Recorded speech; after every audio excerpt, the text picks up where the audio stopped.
आशीषर साधु Francis कहती आम माँ मारिया जेते अनुग्रह लाभ करिछंती से गुड़िक मध्य सर्वश्रेष्ठ होछि जे से ईश्वर को पुत्र को जन्म देइछंती।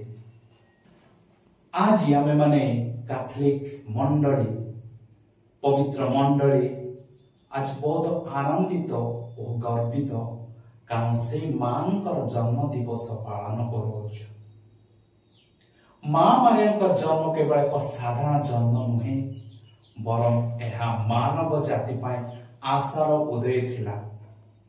तांको गर्भर जन्म नेबे से जीशु ख्रीस्ट आमर उद्धारकर्ता जे आमर पाप अंधार को दूर करिवे। तांको जन्म आनंद मुहूर्तर कारण से ईश्वरंकर माँ भावरे चयन होइथिले।